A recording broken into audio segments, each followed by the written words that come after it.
Hi everyone, welcome to Real Ninjutsu Part 8. This is how to defend against an attacking dog.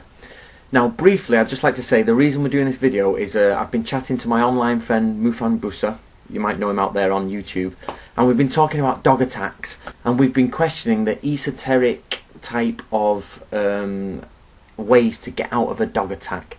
So what I'm going to do in this video is show you what they actually say in some of the manuals, and then show you what modern people or modern dog handlers do to get out of the situation, and I want to compare to the two. So the purpose of this video is to check if original ninjas had the same type of understanding that modern dog handlers have, and to see if there's any credibility to these esoteric ways to stop a dog attacking. First thing you should know is both the old ninja texts and the modern people talk about dogs in two specific ways. They talk about two varieties of dogs. There is the curious, barking, jumping dog, which will run at you and bark and draw attention to you, and then there is the actual vicious, horrible, man-eating one who just wants to bite a bit of your head off. So they both speak about these separate types of dogs. Okay, first of all, just barking dogs. Those dogs that bark to show everybody else that you're there, and they give away your position as a ninja. So what does let's start with the Nimpiden. What does the Nimpiden say about this? The Nimpiden says, do not throw stones at it or kick it or attack it, because it will become mad, aggravated, and it will get louder and it will follow you. What do the modern people say about this? So for barking dogs, the modern people say avoid kicking, attacking and punching it wildly. So the same as the Nimpiden. Nimpiden also says do not run. And the modern people also say do not run, stay calm at that type of dog. Then the Shoninki, that starts to say with this type of dog you've got to feed it and befriend it. I think the same in the Nimpiden. Again, modern people say let a dog sniff you, befriend it, let it come up to you, let it have a sniff, a lick, try.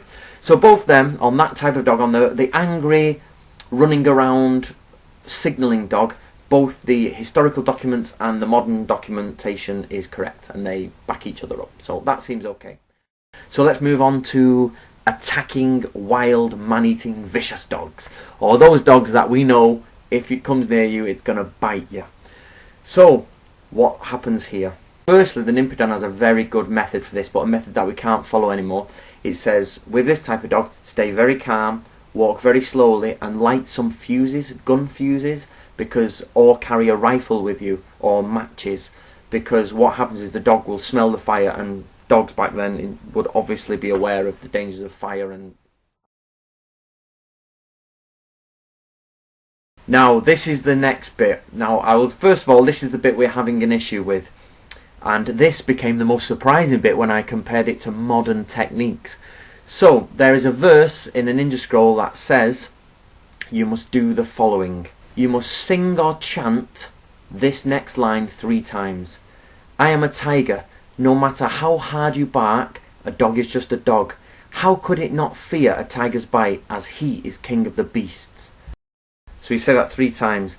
Then after that, you would hold your hand out between you and the dog, and you hold it out and you count on your hand. You say dog, boar, mouse, ox, tiger.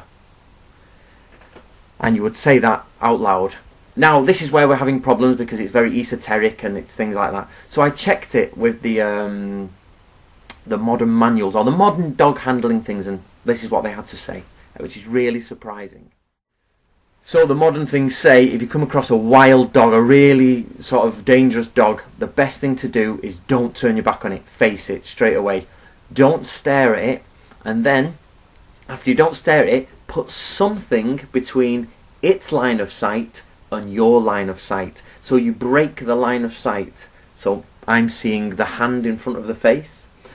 And it also says you must speak slowly and calmly. Now this is to diffuse the situation, because the dog will calm down when you speak with a slow and calm manner. So when I read that, I thought it was fantastic. So the original document that seems a bit esoteric to us is actually repeated in modern dog handling circles. So on top of this though, there is also the factor that you have self-confidence. For me, the first 3 lines of that esoteric poem, before you put the hand in front of the face, The first 3 lines is a calming down ritual. It's basically it's not for the dog to understand. The dog doesn't understand you. It's for you to understand that you can be like a tiger. You can defeat the dog. Stay calm, which is reflected in the modern thing because it says stay calm. To sum up, if you come across a dog that's barking, make it your friend, calm it down, play with it until it gets bored.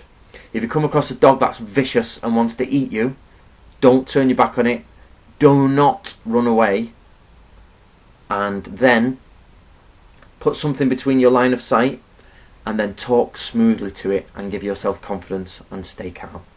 So to me, that seems like pretty good advice from both things.